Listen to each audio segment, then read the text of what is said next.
Welcome back. We're on 1 Samuel chapter 2. Then Hannah prayed, "My heart rejoices in the Lord. The Lord has made me strong. Now I have an answer for my enemies. I rejoice because you rescued me. No one is holy like the Lord. There is no one besides you. There is no rock like our God.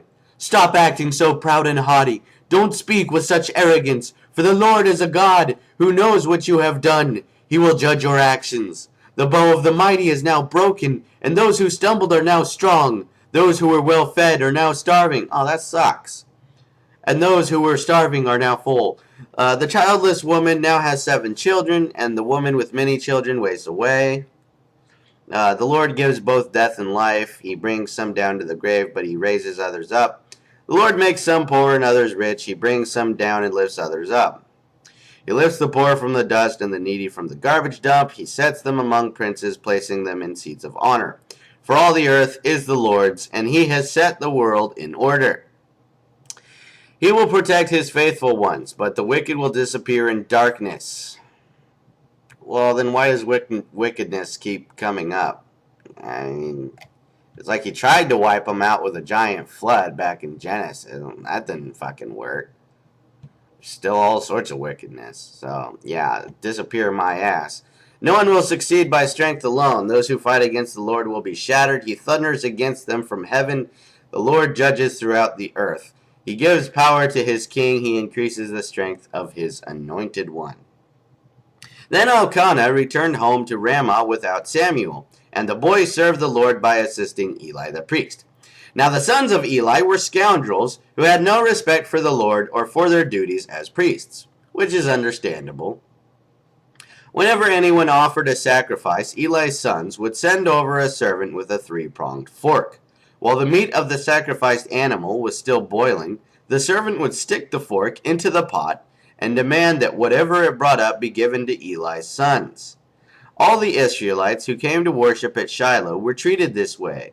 Sometimes the servant would come even before the animal's fat had been burned on the altar. He would demand raw meat before it had been boiled so that it could be used for roasting. The man offering the sacrifice might reply, "Take as much as you want, but the fat must be burned first." Then the servant would demand, "No, give it to me now, or I'll take it by force." So the sin of these young men was very serious in the Lord's sight, for they treated the Lord's offerings with contempt. Again, that's understandable. But Samuel, though he was only a boy, served the Lord. He wore a linen garment like that of a priest. Each year his mother made a small coat for him and brought it to him when she came with her husband for the sacrifice.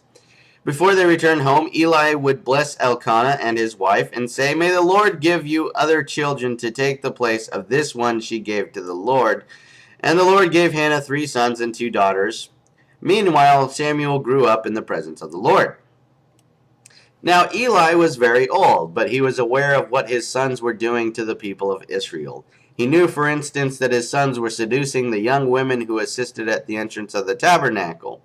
Eli said to them, "I have been hearing reports from all the people about the wicked things you are doing. Why do you keep sinning? You must stop, my sons. The reports I hear among the Lord's people are not good. If someone sins against another person, God can mediate for the guilty party. But if someone sins against the Lord, who can intercede?" But Eli's sons wouldn't listen to their father, for the Lord was already planning to put them to death. The Lord was already planning to put them to death, so why didn't he just fucking do it? Well, he's just sitting in his volcano just plotting their deaths? Yeah, I'm gonna kill Eli's sons. I don't know how yet, but I'm gonna do it. Really, the divine, all-powerful, mighty creator of the universe is just sitting there planning their deaths. Alright, anyway.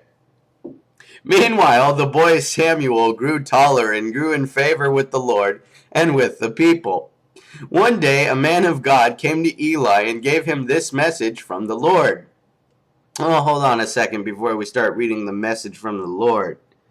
Why doesn't the Lord just come give the message himself? Oh yeah, he's in his volcano plotting the death of Eli's sons. I'm plotting someone's death. Go, man. Man of God, whatever the fuck that even means. What, he pull a guy out of his body? Or, oh no, that's right. He forms guys out of the dirt. It's the woman who's the rib. What the fuck? Anyway, yeah, so one day a man of God came to Eli and gave him this message from the Lord. I revealed myself to your ancestors when the people of Israel were slaves in Egypt. I chose your ancestor Aaron from among all the tribes of Israel to be my priest, to offer sacrifices on my altar, to burn incense, and to wear the priestly vest as he served me. And I assign the sacrificial offerings to you priests.